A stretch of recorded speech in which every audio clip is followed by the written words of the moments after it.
Hey guys, welcome back to some more reviews, and we get to Hostel Part 2.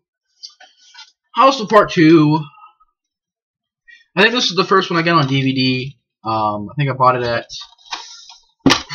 Big Lots for like $6. And then I gave the DVD to somebody else who wanted it, and I was like, sure, you can have it, and I rebought it for the collection.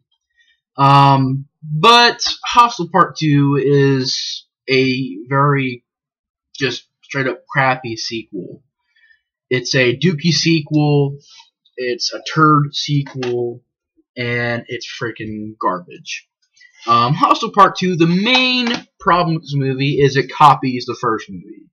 It is a lot like the first movie. You got three people again, only this time they're girls, and just, you got that, and even if it's trying to be different, all it is, if it's trying to be different, is basically explaining what made the first movie suspenseful. Explaining this, explaining that, the details behind the first movie, as to of how people get in here, and how the whole system works. Stuff that I was like, okay, you're taking the suspense away from the first movie. And there's decisions that are stupid in this movie. They tried to go a route that was very confusing, didn't make sense. It's a 5.4 on IMDb, was made in 2007. Once again, directed by Eli Roth. This is definitely his worst movie. I haven't seen his newer movies yet, like Knock Knock or The Green Inferno, but this is definitely his worst movie. This is the uncut version, so there's a lot of gore to it. That's the only good thing in the movie, is the gore. Has practical effects and the gore is done well. But you also have CGI enhancements on things that look like cartoon CGI, look like freaking cartoony stuff, and a direct-to-video movie when it's not. It was made for theaters, I think. I don't know if it was made for theaters. I think it went to theaters. But it looks like direct-to-video, crappy CGI. Looks like that. And you've also got them killing off characters that didn't need to be killed off. Stupid characters I didn't care about. I didn't care about the backstory and all this freaking bullcrap stuff about explaining the first movie that didn't need to be explained. I mean, I can piece the puzzle. I knew what happened in the first movie. You don't need to go behind the scenes about it. The whole freaking sequel is like that too. All it is freaking these three girls. They go basically they go over to Europe to learn how to do art. And these three girls end up finding about this hotel or the hostel, the same hostel from the first movie. And pretty much they go there, and while they're there, they meet people there, their friends and stuff like that. And one by one, once again, they get kidnapped and tortured. And basically, you know, even the torture scenes are freaking stupid. There's no tension behind them. There's no suspense to the movie. There's nothing to it. Even the way it's shot is nothing. The acting was pretty bad. The actors did a freaking bad job in the movie. I didn't care about any of the characters in the movie. And I get it. It tried to go different routes sometimes with some newer ideas, but and the whole new angle of explaining everything, I just didn't like that idea. I didn't like the new angle they were going for. The whole, let's explain everything that happened in the first movie. Let's get behind the scenes and how it happened and why this happened. I'm like, I don't care. That made the first movie suspenseful. That made the first movie, you know, eerie and had tension behind it. This just pretty much cuts the tension, and it just like, the suspense is now gone from the first movie because now you know everything. So it's like there's no suspense behind it now. So it's like it's stupid, and you got some really annoying characters. Like, I didn't care about this girl. Who was it? Lorna. By Heather Matsuzo from Devil's Advocate, from The Princess Diaries, Welcome to the Dollhouse. I didn't really care for her character. She was really annoying. And the other girl, I think it was Lorraine German's character, I think. She was from Texas Chainsaw Massacre, the remake. Yeah, she was a teenage girl from the remake. I didn't really care about her lead character. She wasn't a good lead. Her friends were annoying. And they get there, and you find out that there's people all around the world They get text messages and they have an auction about whose victim is whose victim. They do auctions and stuff like that on their cell phones. You get like a long scene, or I swear, just people texting on their phones at an auction. That's pretty much the entire scene. And this guy wins like, yeah, freak yeah. And there's one guy, he's gonna go there, he's all pumped about torturing people, he's all excited about it, and his friend's like, I don't know, man, I'm kind of nervous about this. His friend doesn't want to torture people, and pretty much the guy's all pumped up about it, he's all excited about it, gets in there, wussies out, then another guy goes crazy, just snaps, no reason behind it, just snaps. I don't know why. I know it's like, oh, why are you shouting, man? Because it's stupid. He just gets in there and he just like thinks like, oh, and then he just snaps, like, oh, and then he repeats himself like, I'm not that guy. I'm not that guy.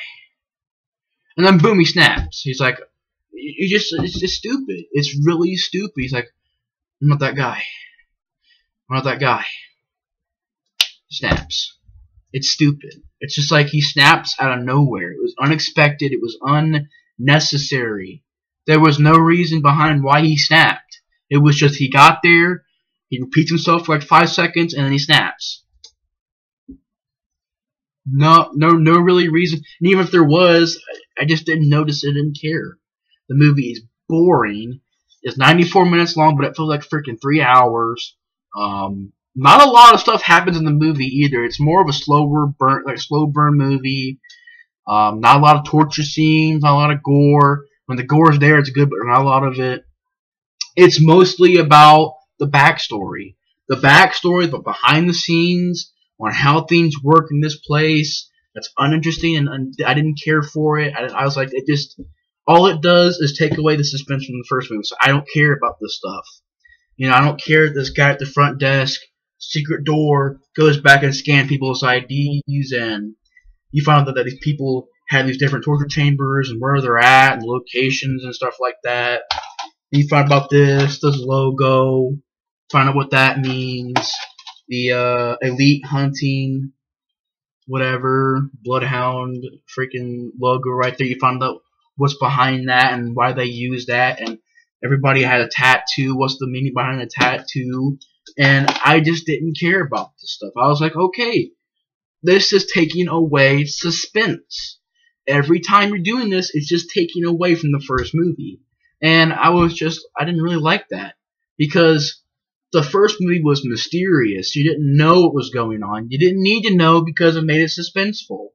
It had tension to it because you didn't know what was happening. You didn't know the whole story. Here, you have 3 characters going to Europe. They go to the same hostel. 3 characters, once again, only time they're girls. There's one girl, her torture scene is pretty much she's hung upside down, and this girl comes in with a scythe. She gets naked, takes a scythe, and just cutting her back up, and it slits her throat. And she's like showering in blood. I'm like, what the freak? And then the end torture scene is pretty much like 3. The end ones, like the girl accidentally gets her freaking face sawed. And yeah, it is gruesome, but it's by accident. And the guy wussies out, and the other guy is crazy. He comes and just hits her in the head with the pipe. And then the other girl doesn't even get tortured. So, and then pretty much you find out that the Jay Hernandez character from the first movie, spoiler alert, he freaking survived the first movie. And what do? You have him get his head locked off in the beginning of the movie. Off screen, his girlfriend comes downstairs. She sees his body at the table, no head, just sitting there. Cat eating stuff out of his neck, gross. And it's like saying, oh, this character is pretty much just dead. Like, it's just like, it was a good character from the first movie who survived. You know, he fought to survive, and this is what you do in the sequel. You just kill him off. You just, on bullcrap ways. I mean, he just gets his head cut off. You don't even see, he just gets his head cut off. That's how you treat this character from the first movie.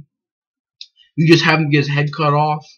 It's bullcrap. It's really bullcrap, and it was so freaking bullcrap because now you're stuck with these three characters that you didn't like.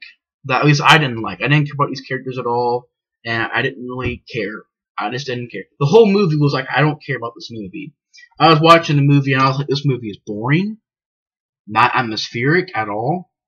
At least Hostel Part 3 had an atmosphere with, you know, the casinos and being in Las Vegas and new ideas. This movie was just a rehash of the first movie.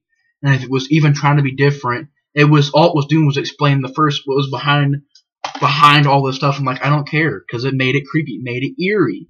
That made it eerie when you had that stuff behind it, that mysterious stuff. Here they explain, oh well, this is where it's at. This is the secret organization, and behind this, I'm like, don't care about this stuff. I'm like, I don't care. And the girl, she ends up joining the freaking, you know, elite hunting group. She gets a tattoo on her shoulder. She cuts the guy, the crazy guy, because he tries to rape her. She gets a knife, cuts off his, you know, basically castrates him.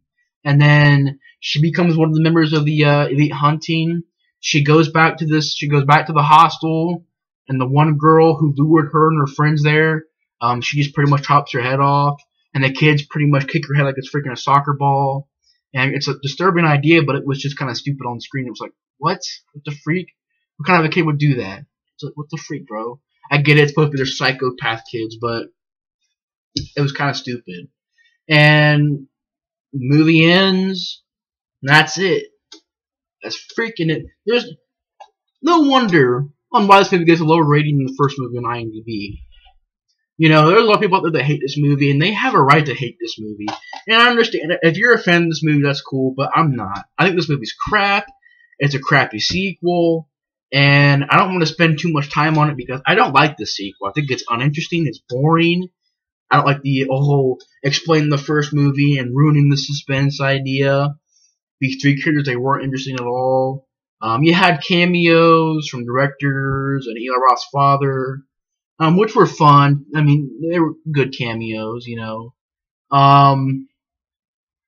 And just not much of the camera work, not much of the direction. They try to go from a different angle, like this whole explaining everything angle. I didn't like that. It was a freaking bad way to go, this whole explaining route.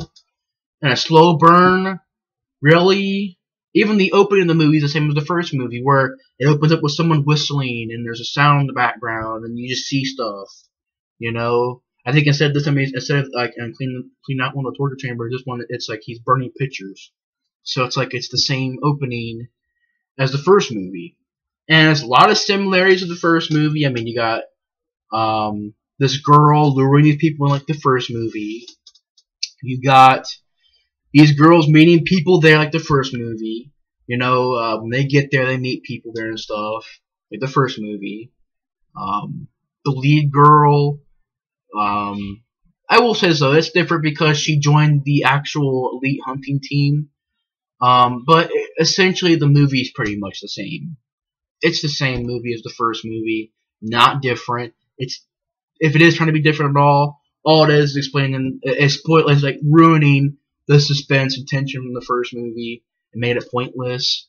So it was a freaking terrible sequel. It was sloppily directed. And the goal behind this movie was to make it better than the first movie. Eli Roth, you watch the featurettes and stuff on here. You watch that stuff, and he's like, oh, well, this was made to pretty much fix all the problems of the first movie and make it better than the first movie. I'm like, how do you say that and then make it freaking terrible? A movie that's worse than the first movie. If your goal is to make it better than the first movie, then why is it worse than the first movie? I mean, he said that in an interview. He's like, oh, well, and one of the featurettes, he's like, oh, well, I want to make it better than the first movie. Well, it's not. It really isn't. It's worse than the first movie. It's a lot worse than the first movie. And I just don't like it. It's uninteresting. It's boring. Nothing to the atmosphere. Nothing to the torture scenes. There's one good thing about it, and that's makeup effects. Other stuff I didn't care for. The score I didn't care for. No suspense to it. No eeriness to it. Terrible acting. Unlikable characters. And it's just altogether a crappy sequel. Garbage sequel. So, guys, I want to get this review done as fast as I could on Hostel Part 2 because I don't like it. But that's my rant on Hostel Part 2. Thanks for watching the video, and I'll see you guys on the next review. Bye, guys.